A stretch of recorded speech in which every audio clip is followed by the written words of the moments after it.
Hi, it's Terry with the 41st episode of this podcast.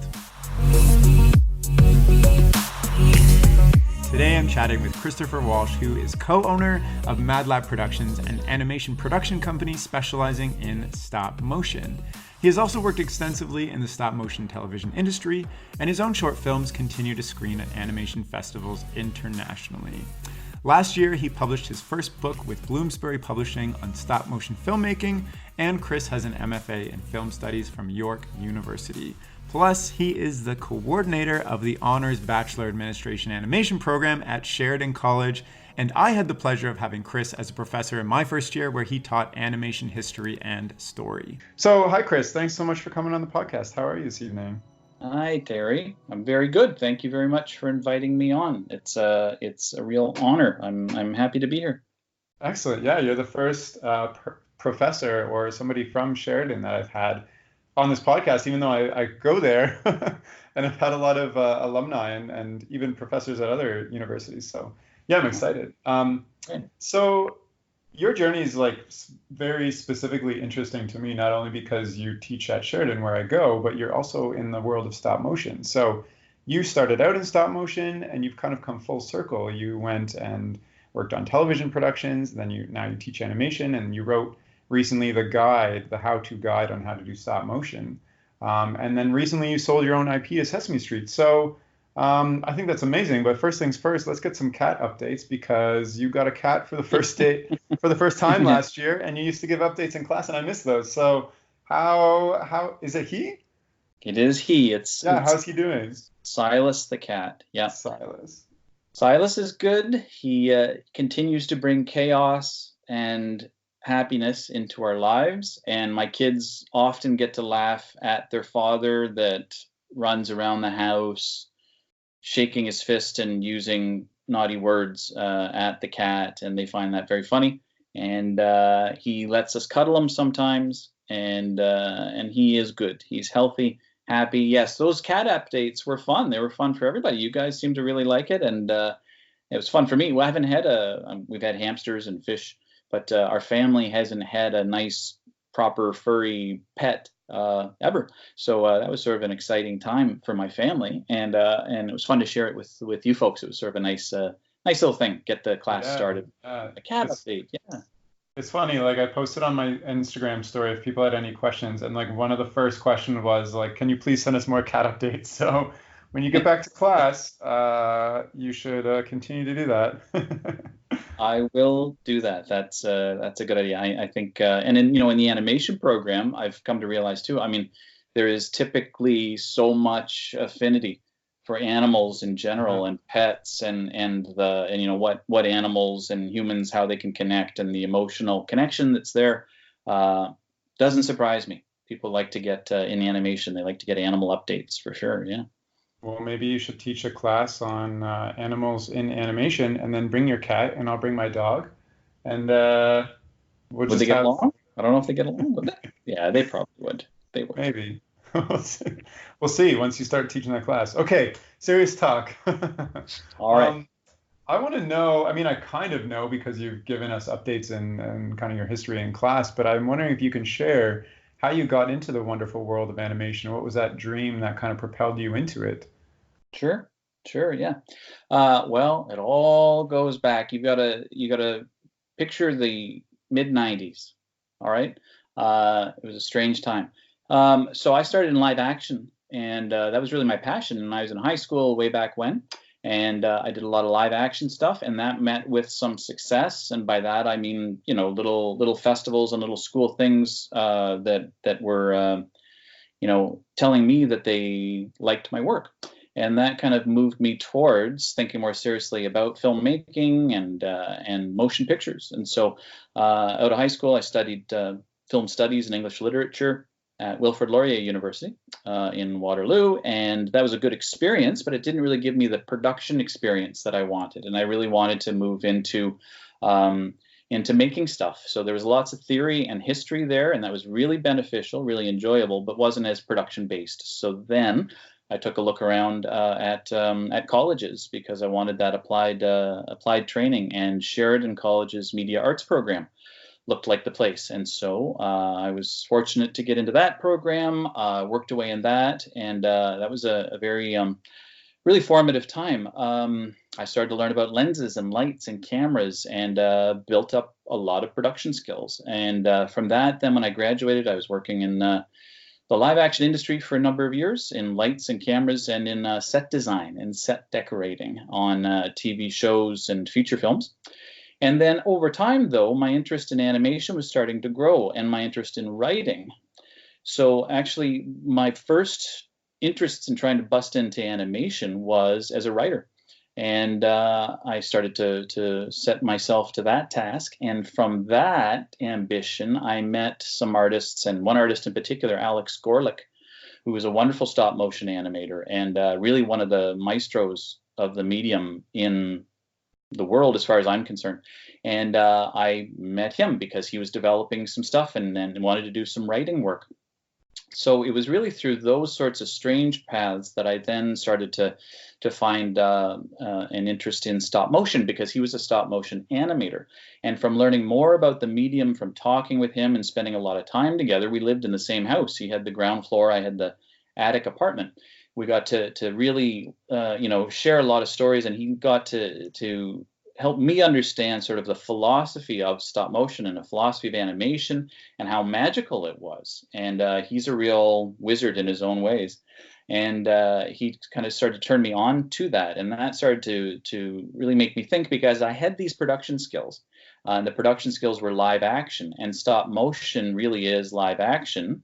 But it's a frame at a time, and it's using the principles of animation. So that's how I started to learn about animation, was through stop motion, and all the principles and all the essentials of animation came to me through stop motion and through the training that I had. And that training was really self-directed, and it was working with Alex and turning over my little apartment into a little stop motion studio, and just sort of dropping out of the world and sinking into the idea of training and essentially apprenticing with him and getting feedback from him, working hard that way. And that then led into commercial work, because at that time in the Toronto area, there was a lot of stop motion animation going on. And the work that I was doing, training and building a portfolio, led nicely into actual production work on television series. So a strange path, but at the same time, all kind of based on motion pictures and motion picture storytelling, and eventually then into animation. So since then, though, I've developed other skills in drawing stuff and in CG animation and so on, kind of expanded out. Sheridan teaching here has helped me with that. But that's the bit of a summary there for you. Have you ever gone back to live action? Like, is there anything about live action that you don't feel satisfied with animation or stop motion? You know what I've really come to admire and long for when it comes to live action now, having animated and worked in animation for so long, is that man, you can just turn on that camera and it rolls.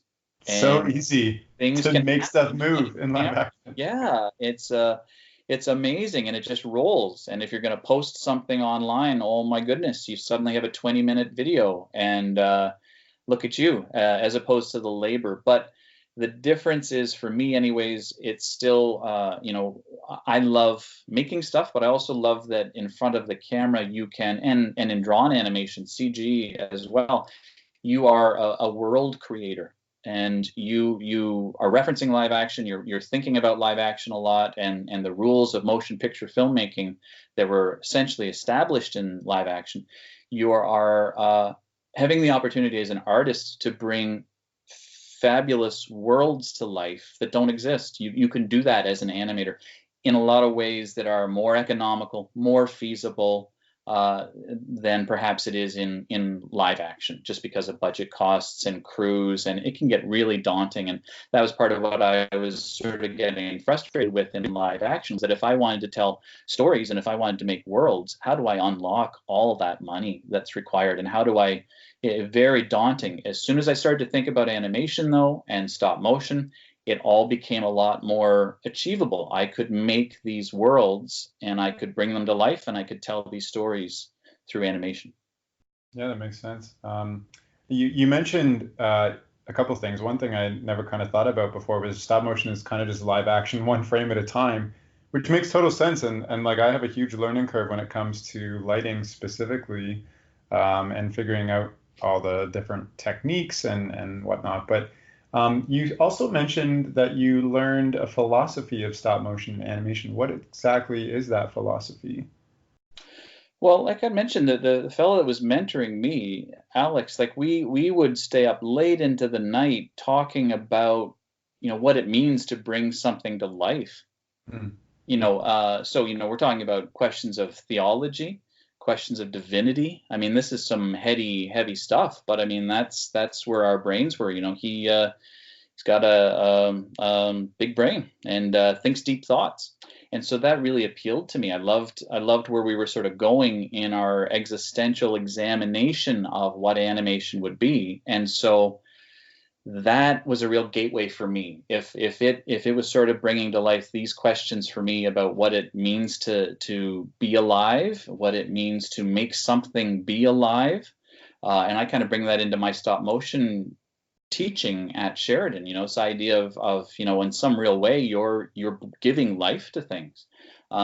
So when you're thinking about a philosophy of animation, I just think that there's great, like, the simplest animation in any medium is wonderful to look at. It's just this life that didn't exist, or these lines on a screen that either have you connect immediately to a character, or even if it's not a character, just awesome motion that's moving around on the screen. It's a remarkable, magical thing. And then further with character animation, the idea of again, you giving life to something. And then beyond that, ideas of performance and psychology, and how you, bring that out, and how you begin to bring out layers of characterization within your characters through animation.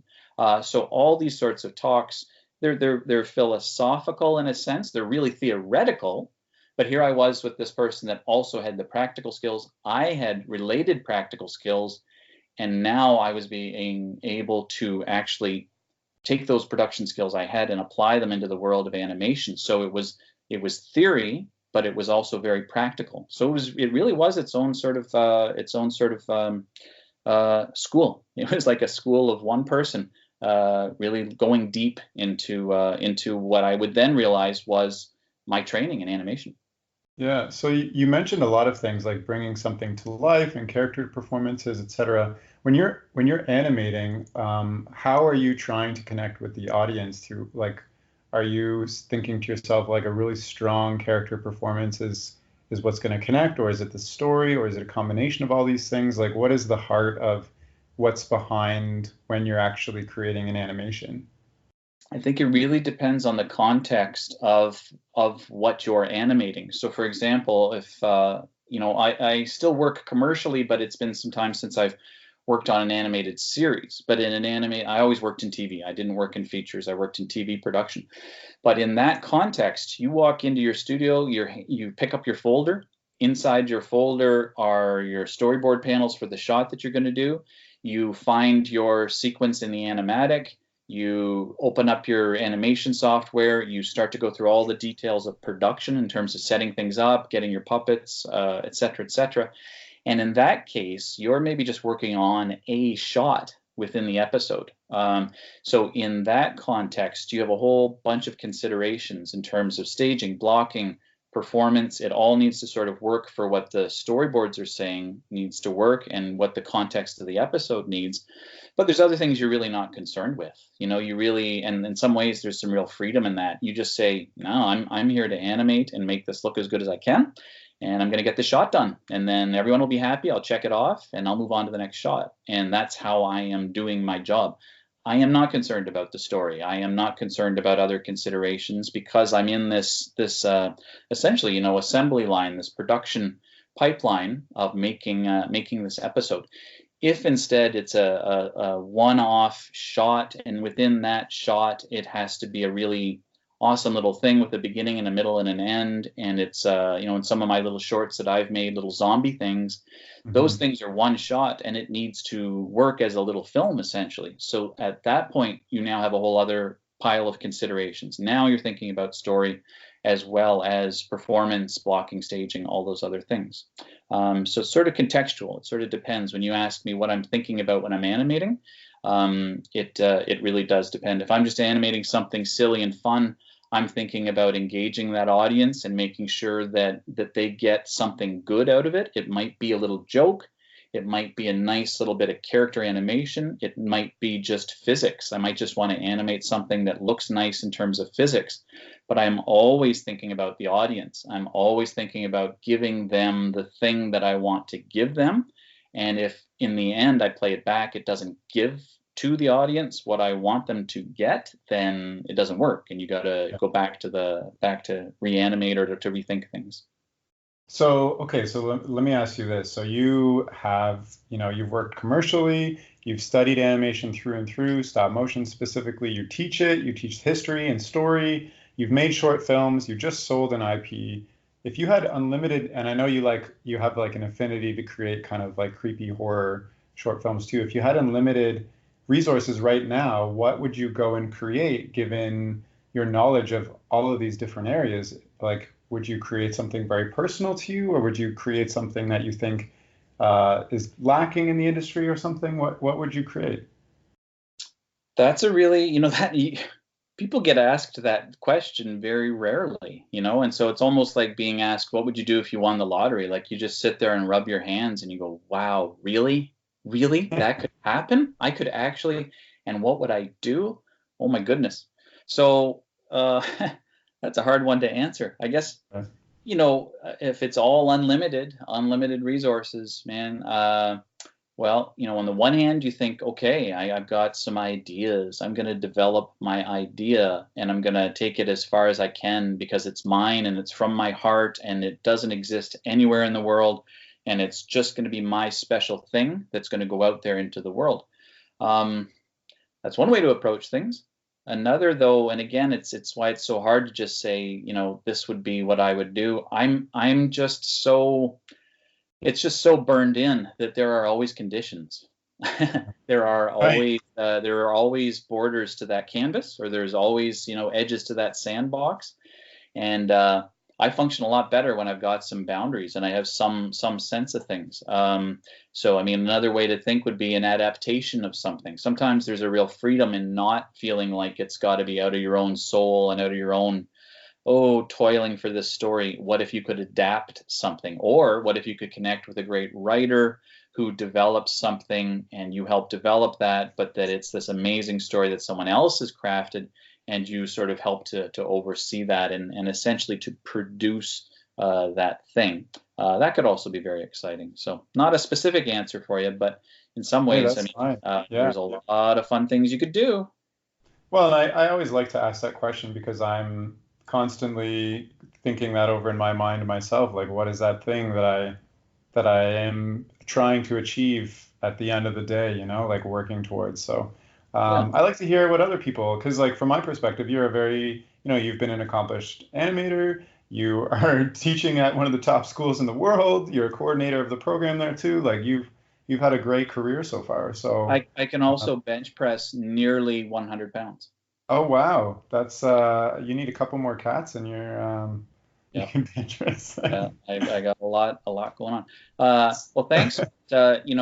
Also part of what drives me is, it's an amazing environment in the animation program at Sheridan. Like, seeing, every year to see new students come in and see the passion that they bring and the talent that they bring as an artist on this side of things. Like, yes, I'm teaching, I'm doing these things, but that really inspires me to see what energies students have and what they're into and the passion that they have for the medium. That's always really exciting, and it continues to be really renewing because you come out of sessions with students developing their projects and their ideas, and it really is renewing. It's an exciting environment to be in. I think part of why I have been able to continue to do stuff and do different sorts of things is because I really do take that inspiration from students, and I see what they're doing and where they're going, and I can tap into that energy. It's a really positive thing if you can harness it, and if you can kind of ride along with it. It can be really good for you as an artist. While you're also teaching, it can be good for you artistically. I'm just picturing you harnessing the power of all the students and to create. Oh, don't get started. There is much potential. There's much to be harnessed. Yeah, there's No, so much that's really talent, good to hear. so much talent. So why don't we just backtrack a little bit? Can you kind of just list some of the TV shows or whatnot that you've worked on, just to give an idea? Sure, it's going back a little bit now, but Henry's World was a show that I worked on, and that was very fun. That was the first series that I ever worked on. And it's about a little boy who eats his mother's mushy carrots, and everything he wants comes true, and he gets his wish. With some really fun characters in it, and some fun stories, and a really amazing crew.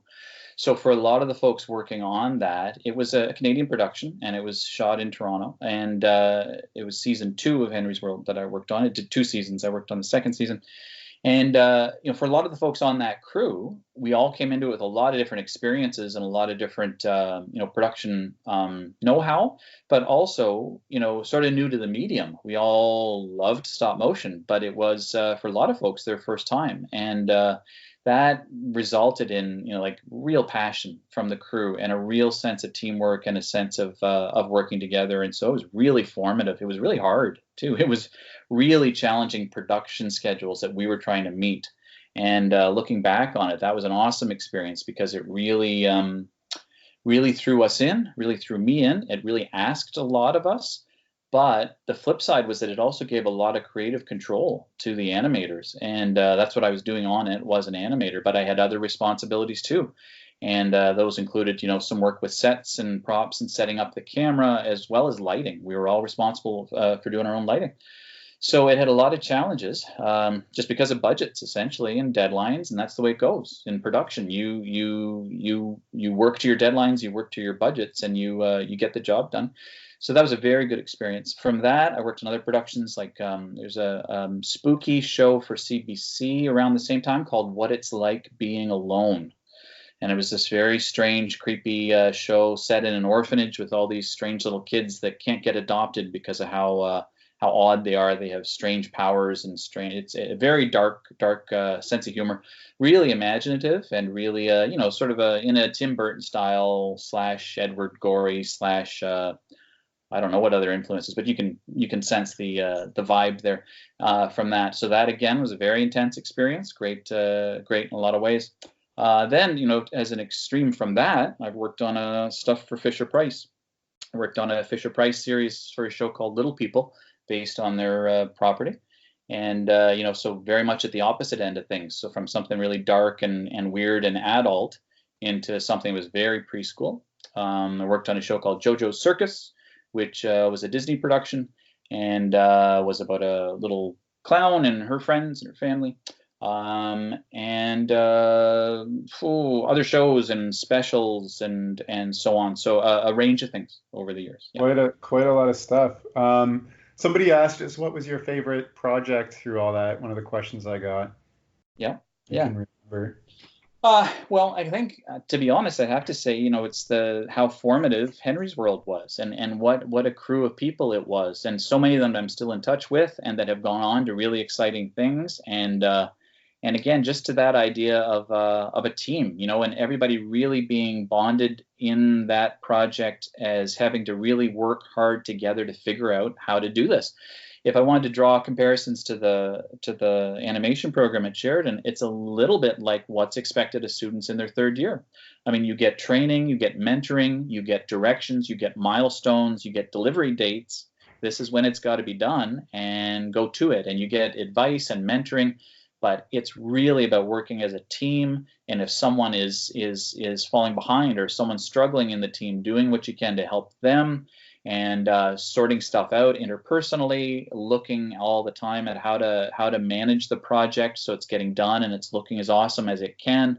That really builds a team, and that sense of teamwork is a big part of what animation is. And so I'd look to that production. Yeah, that was just again, it was my first production, and I think in some ways the strongest sense of team being built. Nice. Yeah.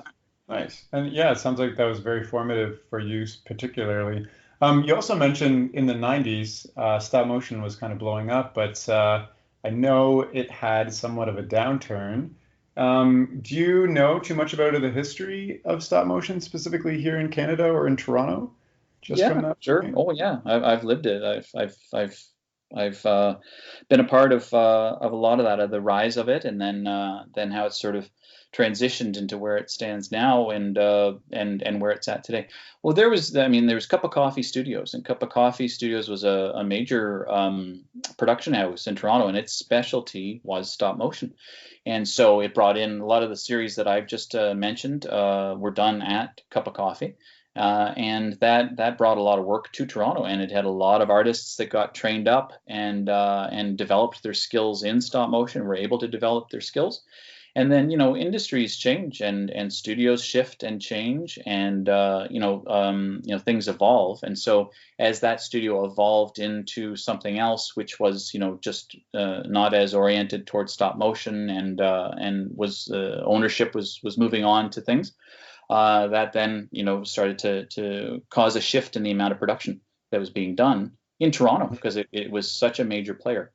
So with that happening, with the quieting down of things at that studio, that did cause a real shift in things when it came to production, and that saw a lot of artists in Toronto looking elsewhere, and you saw a lot of a migration then moving out to the West Coast, off to Portland. So a lot of alumni from Cup of Coffee Studios then have found themselves at Leica, and have continued to sort of move themselves onward through the stop motion industry. But a lot of stop motion artists owe their origins to Cup of Coffee Studios. Yeah. So then, as a result of that, artists had to sort of rethink things, and they had to diversify. So in some cases, stop motion artists have moved into other areas. But stop motion is awesome for this one thing, and that's the fact that it has highly transferable skills. So it's very much, a specific thing of hands-on fabrication, yes, but at the same time, there's nothing else like it in terms of like problem-solving skills and motion picture skills. You're putting stuff in front of cameras, and you are telling things through motion picture. And so those skills transfer over very well. So a lot of the artists from Cup of Coffee have moved on to really exciting things. And I work the same way with my students at Sheridan.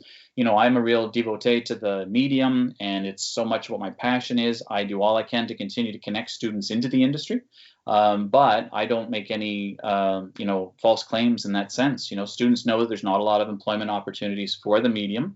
But if they have a passion for it, then they're going to follow that. And I always emphasize this idea of transferable skills. The stop motion students that succeed at Sheridan and do really nice work at Sheridan, it amazes me where they go on in the world of motion pictures, regardless of whether it's stop motion or not. It tends to build a level of character within artists that I think really serves folks well in terms of fortitude and strength, and they continue to prosper. When it comes to the industry in Toronto right now, so there's a bit of a chronology that I've charted out there with Cup of Coffee.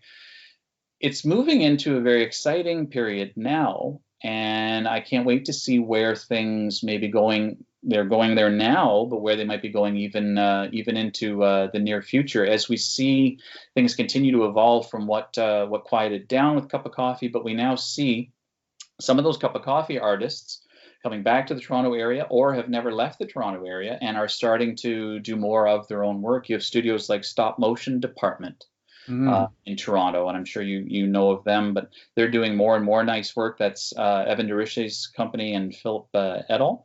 And they've got some really great work that they've been doing and continue to do more, and they seem to continue to be growing and doing exciting stuff.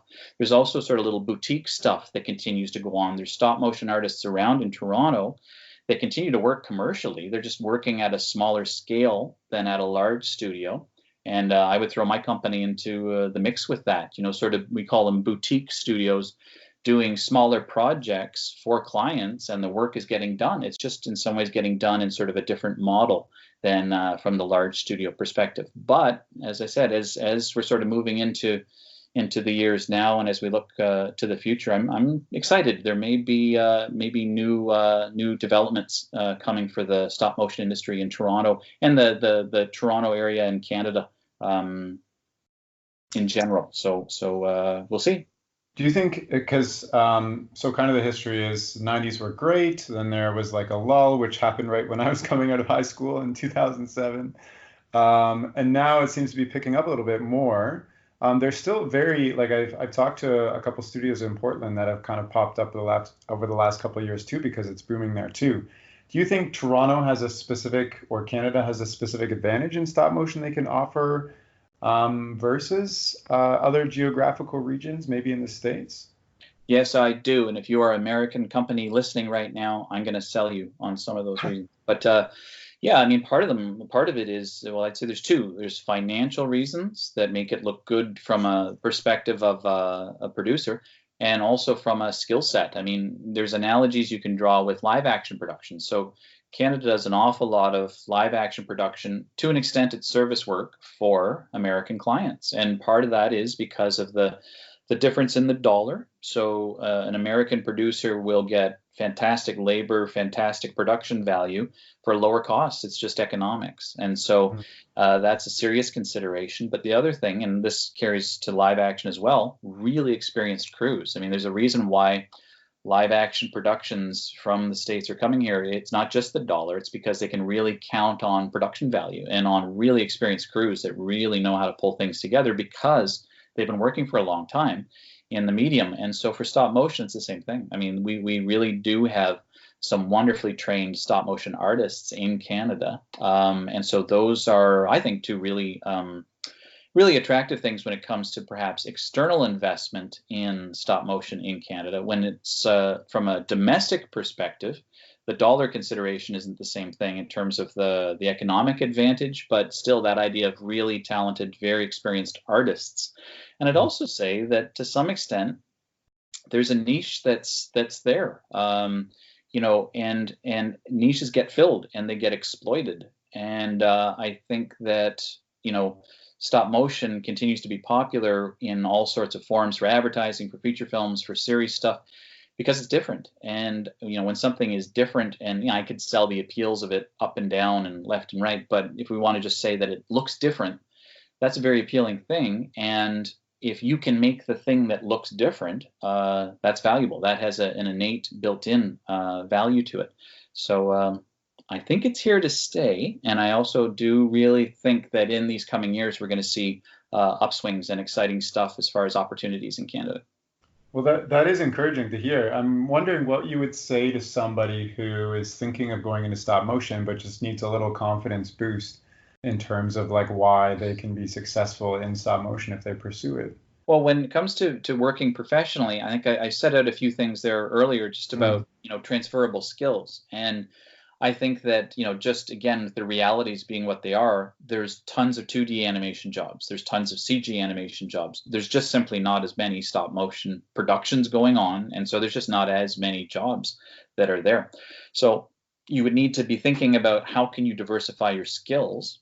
And so if we're looking at stop motion at Sheridan, you know, our students are being trained in all sorts of areas. They really don't just come in and say, okay, to heck with everything else, I'm just going to be doing stop motion. It never works out that way. They've got all their digital skills, all of their skills in all the other areas of animation.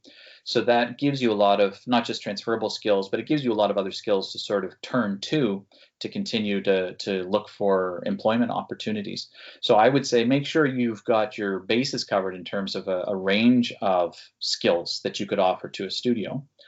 But as far as a harder push, I think that, you know, when there are tons of opportunities, sure, you may not even be that passionate, but you'd say, okay, you're willing to give me a job and I'll do this. I can move a thing around in front of the camera. Sure, I'll do this. Well, that's great if there's the luxury of those employment opportunities. If there isn't, though, I think it really depends on passion. And some students, in my experience, just get bitten by it. There's really no other way to kind of describe it. I'm going to sell it because it's my passion. I don't expect every student that I teach, and I teach a lot of students the basics of stop motion.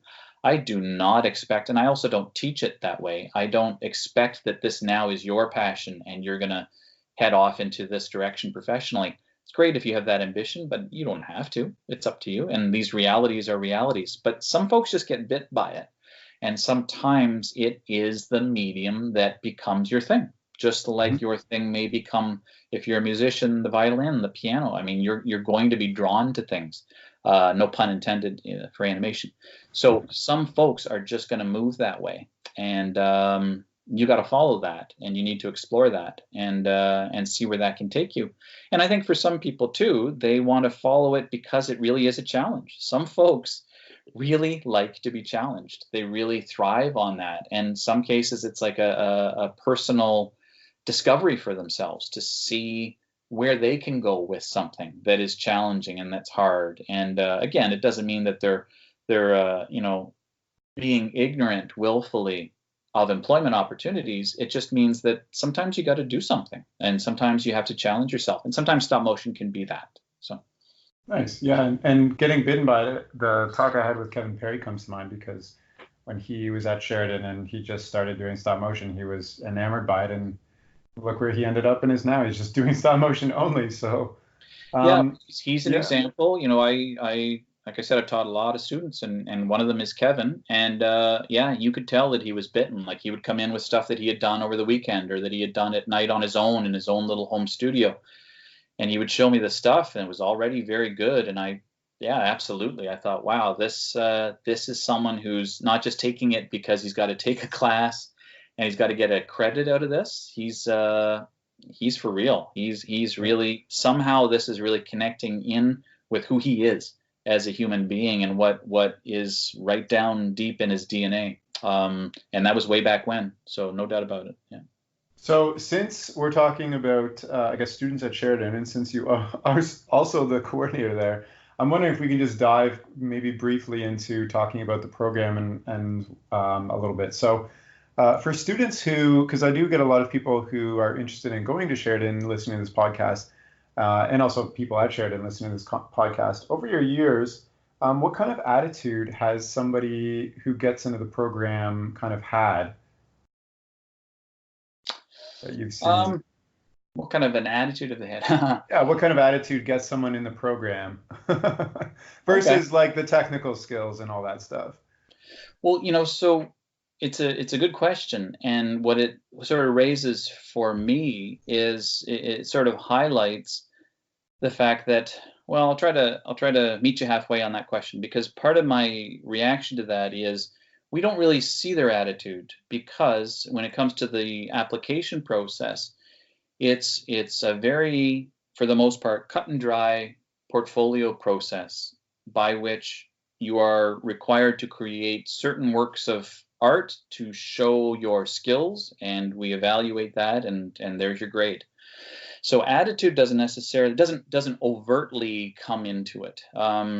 Once they're in the program, that's a separate question and a separate consideration. We could think about attitude at that point. But you're just someone that's sent in your portfolio. I guess I could say that some things that rise up in some portfolios is a maturity. That can be a good thing, a way of seeing the world differently. And I was doing some portfolio review stuff just yesterday, actually, for related programs at Sheridan. Pardon me. And one student that sat down with me to show me his sketchbook just had really cool stuff. Like, he was really coming from another place. It was really distinctive styles and imaginative things. It was not a cliche, and it was not a photocopy of a photocopy of a photocopy of an idea that has been reworked and reused and just sat within the confines of genre or of things that so many other people like. And so that's exciting. So I mean, if you can call that attitude, so I guess it's like distinctive voices in applications can be really exciting. In your own style, it sounds like. Or that you've been able as an artist to move yourself through along a path far enough that you actually have something that's that you would call a distinctive style. But even that style becomes very problematic, because a stylish portfolio cannot do well for the applicant, because it may be so stylized that it doesn't meet the requirements of how we're evaluating it. So styles are a really tricky thing. Yeah. You mentioned the word maturity. What exactly does that mean in the portfolio? Well, when I say things like transcending genre and conventions, I really do appreciate that a lot of our applicants are maybe 17, 18, 19. So they can only be where they are, and they can only be where they are in their paths as humans and as artists. And so sometimes that means you are operating within genres and within, I don't, cliches sounds very condescending, and I don't mean it to be that way, but but sometimes that's where you are. So you can't pretend to not be there. But when you are further, and when you are moving beyond those things, that's appealing, and that's exciting, and it sort of sparks something. You can't fake it though. So again, I'm trying to be mindful Yeah. of potential applicants listening to this saying, "Cool, I got to transcend genre," but how do you define that? I think you just have to do the best work that you can at the state that you're at right now, and let it come through in the work. We also, again, like I said, we understand who a lot of the applicants are, and we understand that you can only be sort of where you're at in things. So and everyone on this side of it that's evaluating portfolios have been there too. We're very mindful of sort of where young artists are in terms of maturity. It's a lot more about technique when it comes to the portfolio details itself. Right. So maybe say you got accepted, you've seen into the program, you've seen students go through the program start to finish for many, many years. What is something that is kind of typical for students to struggle with at this stage of their life? And what would you say to kind of give them advice to set them up for success? Well, it's a very, I really make efforts to, as much as I can, try to stay connected to myself when I was at that age and at that stage of development as an artist, and I try to, as often as I can, remind myself of that, and it helps me in my job, and it helps me in relating with students and working with them, and at that time for me, it's everything is overwhelming. I mean, you are maybe away from home for the very first time. I started orientation this year for incoming first years by asking them, do you know where you're going to do laundry? Like, you're already in the program, congrats, but do you know where you're going to do laundry? Do you know how to do laundry? These are real questions, and I'm not being condescending, and I'm not being patronizing. Like, these are like life altering things, man. If you don't have milk in the fridge and you need milk and you want to eat cereal, where do you get it? These are really foundational, real questions. Roommate problems, roommate issues, these sorts of things. So for first year students especially, it can be a huge shock, not just to figure out where you're going to do laundry, but also how to handle the pressures of this, really high profile program that you've worked really hard to get into, and now you're feeling all this pressure upon you to be able to perform, and you're looking sideways at everybody else, wondering how you stack up, and often very convinced that you're not nearly as good as anybody else that's in the room. How do you then deal with that as a human and as someone who's trying to develop as an artist? How do you move through that or try to get over that? I think, I shared something with students a little while ago, and it's a term that I've come to really like, which is compare and despair. So watch out. You look at other people's work and you compare yourself, it really can take you down a bad path. And it's not just for young artists, it's for everybody at any stage in their lives, right? Look at what social media can do to you if you're looking at too many travel pics from friends, how that makes you feel. So thinking about your own work, thinking about your own development is really important for students to keep their eyes on the prize, and that is their own personal development. And then time management. It's a really intensive program in terms of deadlines, all sorts of assignments that are always coming along, and keeping your eye on them and making sure that you're working on them. That's real time management, and you really have to stay on top of that, and you have to be able to manage your time. It's super important, as much as learning perspective and learning life drawing and figuring out the principles of animation. All these essential things you're going to be learning in your coursework. Can you make the deadlines, and can you be working on stuff so that you're not pulling crazy all-nighters and are able to sort of stay alive and healthy as you deliver all this stuff. It's great training for an industry that's so much about deadlines. Yeah, that makes a lot of sense to me, and especially the time. Well, for me, as coming in as a mature student, the time management thing rings true the most for me because I know where milk is. Yeah, um, good. yeah. So, what would you say to those who are thinking about pursuing a career in animation and thinking about school can kind of be overwhelming, and do I have the chops for it, and is this a viable career? And I'm getting pressure from my parents or other people to go into a different path. What would you say to those overall and just thinking about animation as a career? Oh, there's a lot of different things that you can do in the world to make money. You can learn a skill, and I mean, I have a nephew who right out of high school, and even then barely out of high school, had a lot of mechanical skills, had a neighbor that was a mechanic on big truck engines, and started to hang out at the mechanic shop, started to learn more about mechanics and engines. He had a skill at it. He then got enough training after school to qualify him in whatever way the employee needed him to. But that was it. And he had these massive skills when it came to mechanical abilities and working on engines. And man, he was making good money quickly. And you cannot look at that. I can't look at that as an adult and as a father and a husband and all the stages I'm at in life and think about how important financial security is and look at the path that my nephew took and not say that's awesome. That is, I am not saying it's better than taking a formal route, but if you've got a pathway through to stability in terms of employment, it's a good thing. Don't turn away from it. So when to bring this back to animation, because it's not a engine mechanics podcast.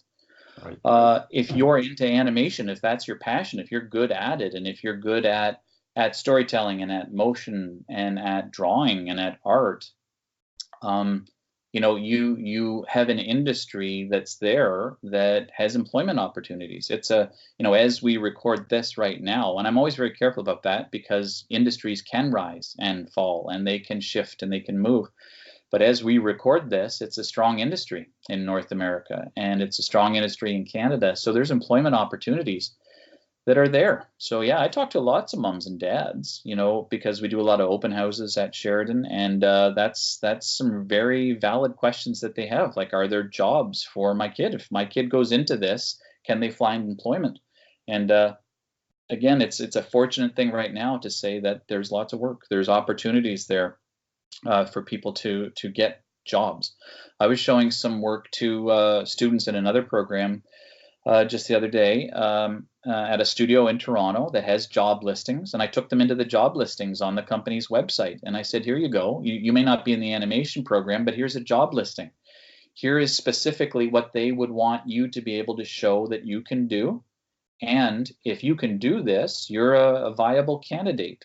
And take a look at these skills. Do you have them? How could you gain them? Can you acquire them in different ways? How can you achieve this?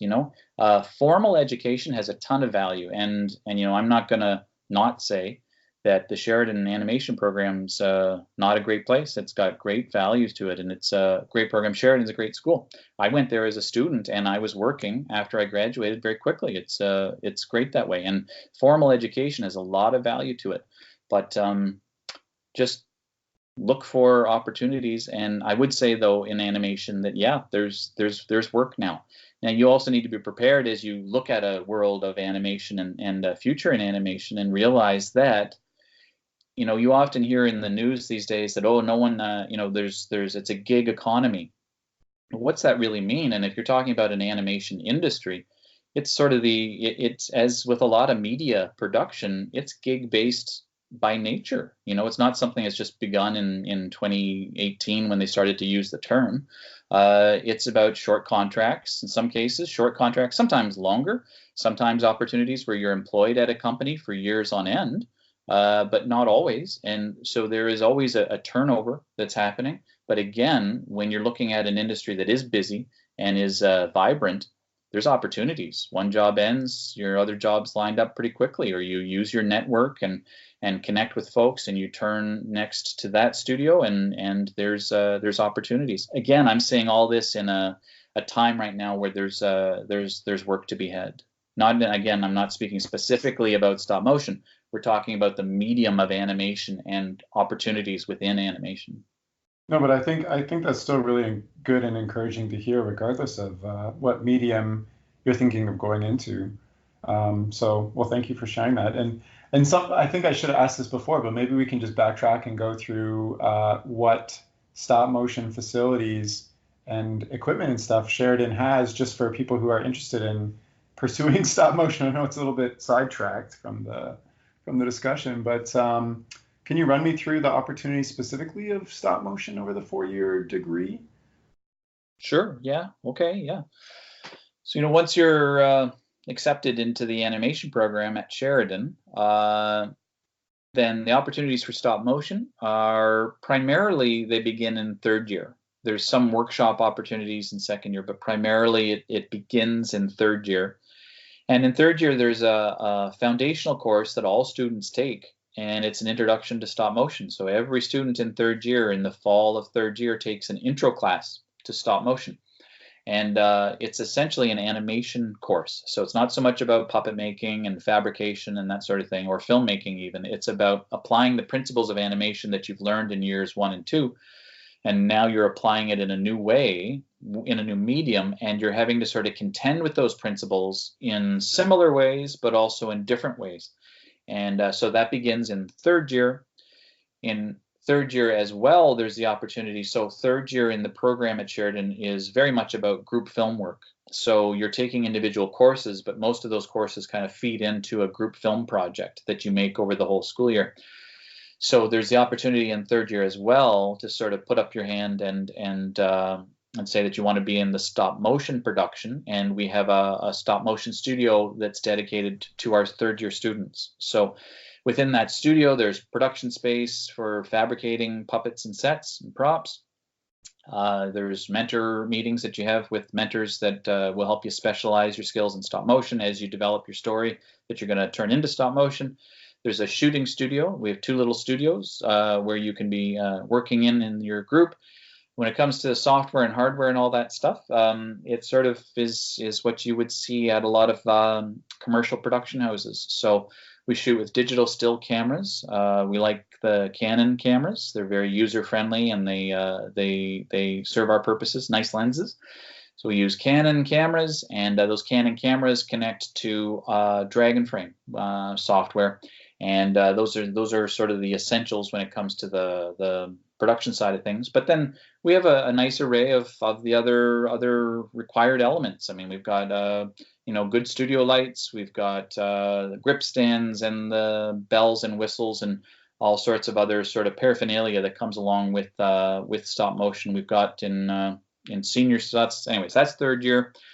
And we also have a course in we call advanced stop motion, which happens in the winter of 3rd year, and that has more of a puppet making objective to it. So that is a course that you can take as an elective course, regardless of what skills you have or what other training you have. And you get to design a puppet, you make a puppet, you design a prop, you make the prop, and then you animate both of those things. And you learn lip sync for stop motion, and you learn other aspects of stop motion as well in that specialized course. Then in 4th year, if you're still crazy enough to want to do more stop motion, then we have a dedicated 4th year stop motion studio. And in that, we have 3 individual studios. And each of those studios get allotted to a student in 4th year that has put up their hand and has said they want to work in stop motion and is qualified.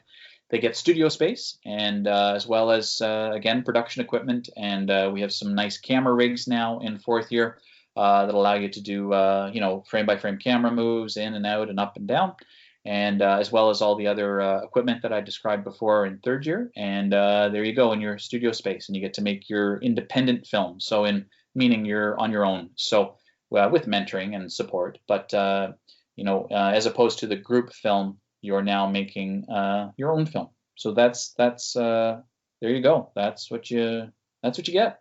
It's quite a lot. It And is. also, so Sheridan kind of is primarily, well, maybe not primarily, but a large part is focused on 2D animation execution. And then I'm in second year right now, and we're getting introduced to 3D as well. And Yep. then in third year, you get introduced to stop motion. So it sounds like, and I already know this because I used to studio over the summer, but you basically have all of the equipment for a full-fledged stop motion studio there. There's the headlights, you mentioned the rigs, the camera, etc. And it's quite amazing, I think, the amount, like the professional quality you can create with the equipment there. It's not just, if you want to take it seriously, it's not just make some tests. You can actually make a full-fledged, like studio level stop motion film. And I've watched like so many of the these stop motion theses that have come out of Sheridan, and they're quite impressive. So It's a good facility. I really am proud of it, and the work that we do. We have an awesome studio technologist, Eldina Zapparoli. She's yeah, it's at great. Sheridan, and she's very talented and great with cameras and lenses, and has been managing the studio for years now. And so she's a great asset to our ambitions for stop motion. And it's we got a good setup. That's a nice thing. Sheridan really is supportive of technology and of tools and providing tools, and so they'll support that. And so then that means that programs are able to stock themselves up and get some good equipment to allow students to really take it as far as they can. You would know that you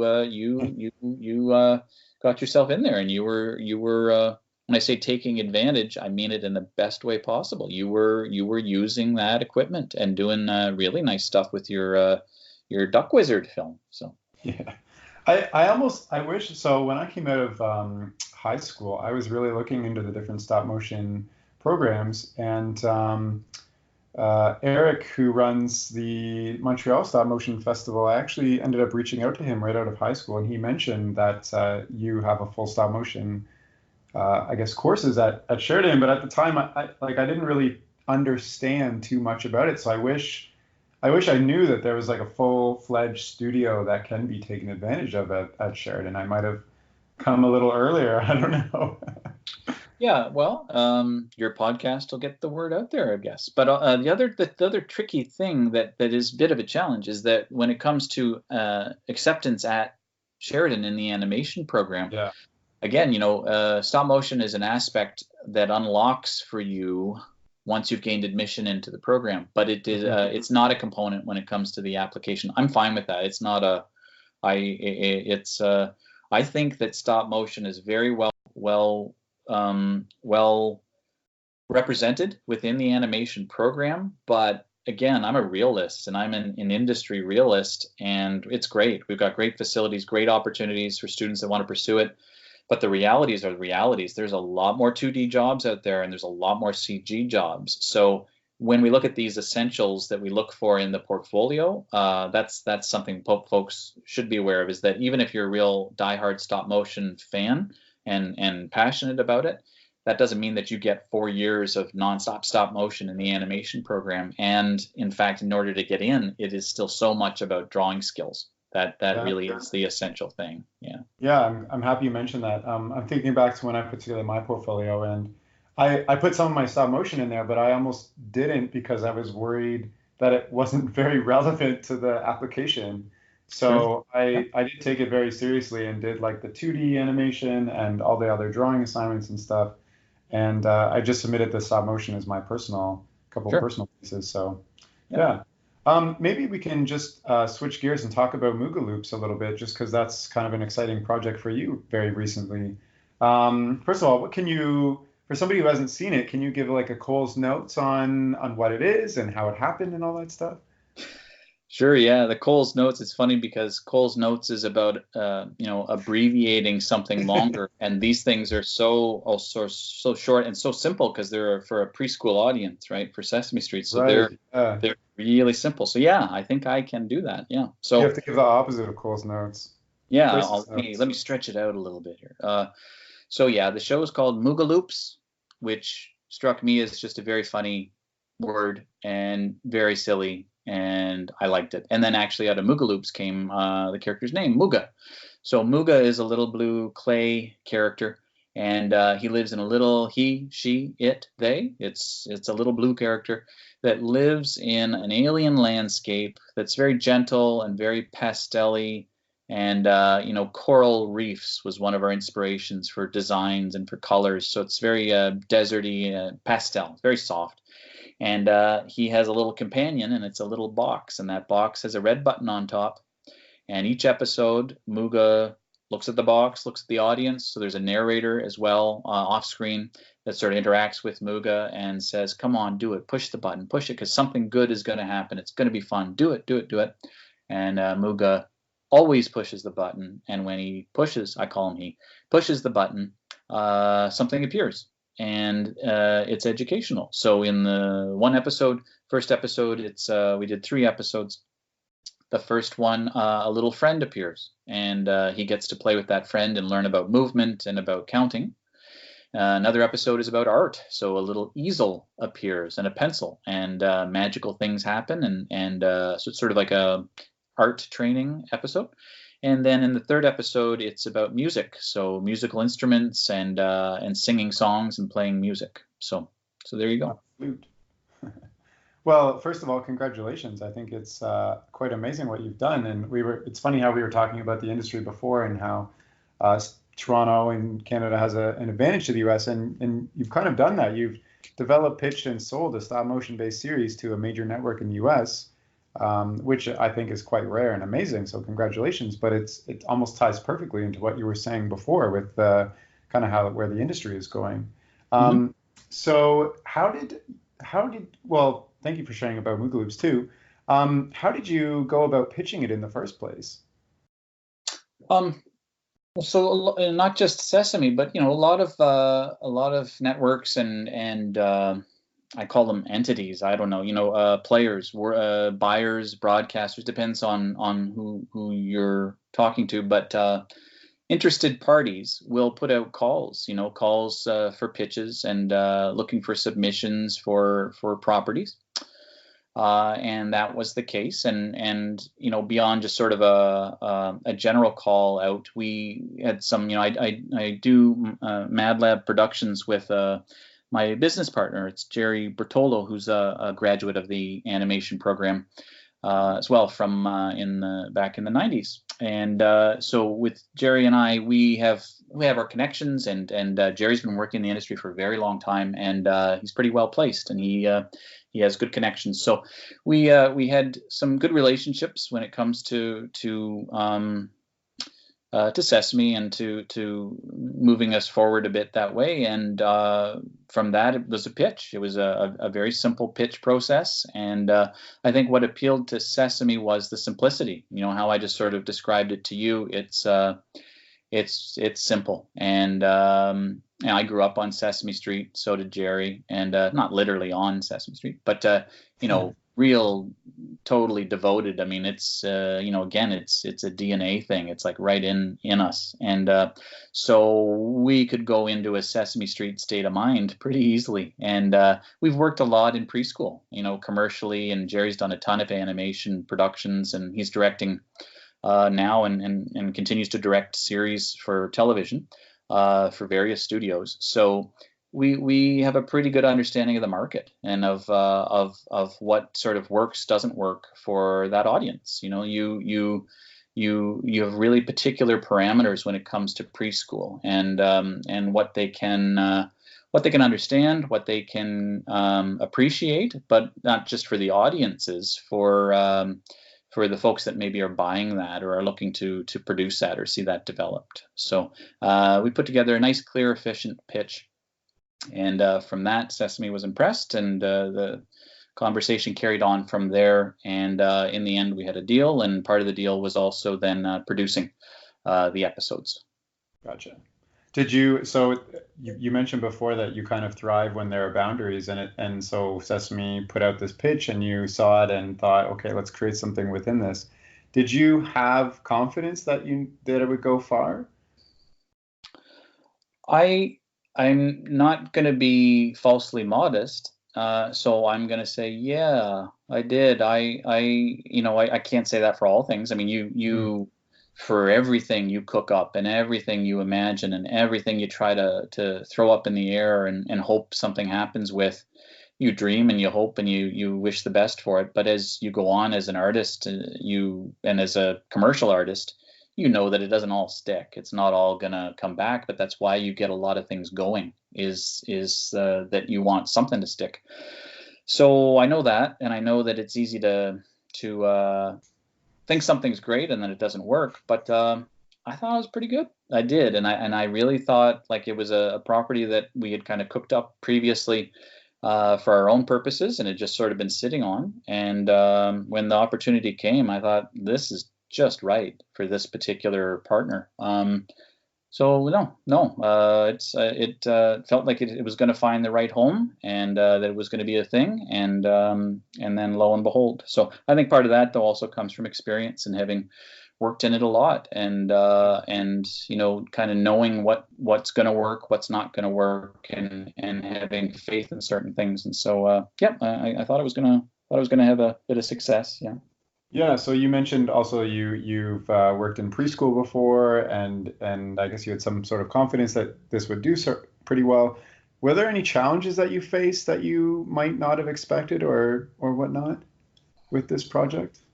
There's challenges every day on it. I think part of that though comes again with experience, and our core crew. They're experienced, and we've been working for a long time. We're not just out of school.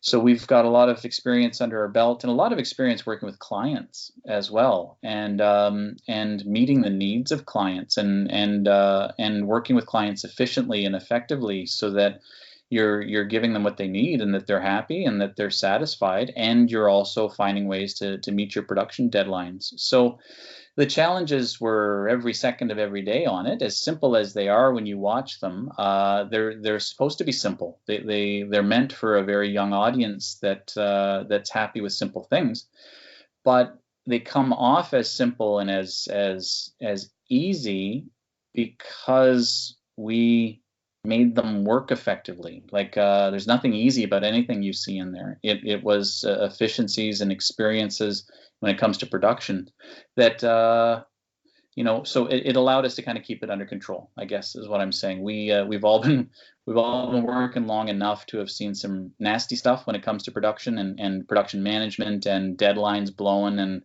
and all kinds of crazy stuff, that you absorb all that, and those are strong lessons. And then when the opportunity comes to try to run things differently for yourself, you draw on that wisdom. So there was unexpected things at every point, but we were able to manage it and see it through. Yeah. Great. Are there more productions in the near future coming from you guys? We'll have to see. So, okay, well, let me just ask you in general, what's next for you? I mean, you're newly coordinator of Sheridan's program. You also teach. You've got this production that came out. I know you've done freelance on the side, stop motion for some toy companies and whatnot. What's next for you just going ahead? I'm definitely in day at a time mode right now, and by that I mean the coordinating position in this program is I keep describing it as a great professional challenge, and it's a diplomatic way, I guess, to say that it's a lot to handle, but that's a good thing when it comes to professional challenges. It's a new chapter for me professionally. So I knew going into it, I mean, I had a good amount of training for it, and worked closely with the previous coordinator, Mark Mayerson, who is a really, again, that's someone for your listeners to look up. I mean, such an experienced animation artist, and all kinds of experiences, and a real voice in the world of animation, that real mentor to me in a lot of ways too. I had training from him. He was the previous coordinator, so I worked closely with him to sort of onboard myself for it. But part of coming into it was a decision on my part, is that I tend to, when I decide I'm going to go in at something, I go in with I'm all in. You know, if I'm making a decision to accept this offer of a position like that, then I'm all in. So I'm sticking with that right now. It's my main thing, and it's going to continue to be my main thing. But for the time being, that's my thing when it comes to the commercial work with Mad Lab and other opportunities that might come my way as a result of the Sesame project. That can be very much, again, like sort of a case by case thing. And as opportunities present themselves, we run our company, Mad Lab Productions, in a very I would call it nimble sort of way, meaning modest overhead, modest expenses. And so when we need to gear up or crew up, we're able to do that. But in between times, we can run along pretty lean. And so we look for opportunities, wait for opportunities. And so that can kind of come, into play when we see opportunities. So for me, the main thing right now is coordinating. Absolutely. Nice. Well, that's good for me to hear too as a student. I don't want you to slack off and then suddenly. Any other animation students listening to this, hearing I'm about to I also leave didn't hear any cats in the works, so people will be wondering about that. Is there anything else you wanted to share? I think that kind of wraps up everything I wanted to chat about. People should definitely buy my textbook. Yeah. Yeah, 100%. I better not. I was about to make a joke about if you want to get accepted at Sheridan, you have to buy it. Someone will make it anyways. For saying that. I have a copy of your textbook and it's quite excellent. I've read through the entire thing actually, and I have a lot to learn when it comes to specifically to puppet making and character performances because that's something I haven't done before. But yeah, now I can say to students, just look it up in the book. Leave me alone. Yeah, you don't have to teach anymore. No, the puppet fabrication part of the book, I have to just, again, I'm not shilling things too hard here, but, well, first of all, it's 4 years of my life, so I guess I could be shilling it as hard as I want. It was a real challenge. But I'm proud of it, and I'm really proud of the puppet making section. And part of it is because I was fortunate enough to work with Brenda Baumgarten, and I worked with a lot of great artists in that book, and you'll see them credited throughout. For their contributions. Very fortunate with all the artists I worked with. But Brenda, especially, she was so generous in her time. And Brenda is a really key player in the puppet department at Leica. And now I worked with her prior to her employment at Leica. I'd known her from working in the Toronto area and on all sorts of productions. And she's really established herself as an amazing puppet fabricator. With all kinds of very specialized, awesome skills that are really super valuable. And I was really fortunate. She agreed to work with me on the book, and man, we really dug in. And I said to her, I want this to be, a lot of production books when it comes to fabrication show you a few ingredients and then they show you a finished puppet. And it would drive me nuts when I was learning how to make these things because it wasn't enough. You really need to see step by step and how to make these things, and you need the material lists and you need every single step. That's what it should be. And she was in for that, and so that's how we approach things. Then she's hired at Leica, and I'm all the more proud because I can say, this pipeline in terms of how to make these particular kinds of things of puppets, these assets. It's I stand behind that process, man, because that's Brenda, and Brenda's one of the world's top puppet fabricators. So I'm particularly proud of that section because I really can stand behind it, and I think it was a real gap in what's out there as far as training for stop motion artists. So I hope it, and I'm using it all the time. I use it in the stop motion group that I mentor at Sheridan, the how-tos for the puppet fabrication, and our fourth year students too. So yeah, I'm proud of that section. Yeah, and I think it's also quite an accomplishment to produce kind of the first beginning to end guide on stop motion. I don't think there's anything else that really matches what you've created at this point. And also, I really enjoyed it. It was just an easy read. It's not like text heavy and like complicated stuff. It's just very straightforward and easy. And I actually had my laptop open the entire time because you referenced so many great films that I had never heard of before. So I'd stop reading and then I'd go and look up the film and watch it quickly and be like, oh, that's what he's talking about in this. So yeah, awesome. I definitely. Oh, awesome. I was just going to say, I encourage anybody who's into stop motion to get a copy. It's just wonderful. That's awesome. Well, that's great to hear. And I wrote it for the medium of stop motion. I wrote it for people that are passionate and determined to get good at doing this, it's for them. It's all written out of the passion that I have for the medium, and so I do really hope, and as a teacher, I really do hope that it's a resource for people to really help them move themselves forward. You know, we talked at the beginning of our chat about how you can learn stuff and how you can get in, and I'm very aware of how competitive the animation program is at Sheridan and how difficult it is to get in. I hate the thoughts of anyone that wants to learn animation seeing themselves blocked off just because they can't get into any particular program in the world. And when I use my example of, you know, how I started to learn animation, it was really self-directed. It was really about deciding for myself that this was something I wanted to develop and I wanted to pursue. And I went for it, you know. So if that book can help someone that's not in a formal program or that's not able to for whatever reason, or isn't at a point in their life where they can consider something like that, I do hope that the book can help with that. It's a big part of being a teacher. You want to help people move themselves forward. Excellent. Yeah. Is there anything else you'd like to share, just as we wrap it up? Just as we wrap up, Terry, the only other thing that I would have to say to you is that you still owe me for an assignment from first year. Do you remember that one that you didn't hand in? I'm just kidding, Terry. I was like, what? No, I'm still gonna have to change your grades. I'm sorry. Yeah. Okay. No. You're a solid. I won't publish this episode then. you're a solid.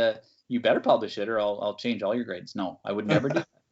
No, you're a solid student, Terry, and you're a solid guy. And I think that there's a lot of attributes that you're showing off that I think should be very inspirational for students. I mean, you come in with your skill sets and with your experiences and your maturity, and that's undeniable. But you're also coming in eager to connect the dots, eager to find ways to make things beneficial for you and to try to move yourself through in a mindful way.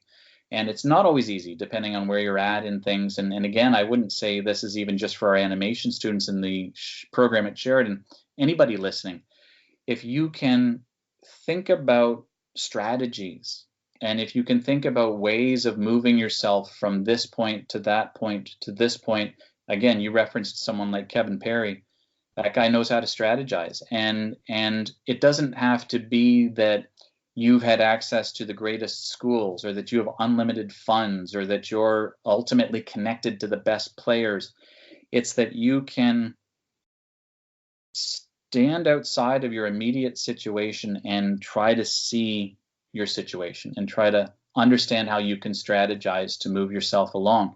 And that can be for anybody at any age, at any point in their pursuits. So good on you, Terry. Well, thank you very much for saying that. Yeah. I'm constantly thinking about how to try to connect the dots with what I'm doing because, you know, I have a past career. I have a lot of reflection that brought me to the point where I am right now with this podcast and school and everything. So, yeah, thanks for reflecting that back at me. That's really nice to hear. You betcha. So now you are going to publish this podcast. Okay, now that you say that, I will. Okay. Well, if that's everything, then thank you so much for coming on the podcast, Chris. It's been an absolute pleasure to chat with you today. Awesome. Thank you very much, Terry. It's been really fun. Thank you.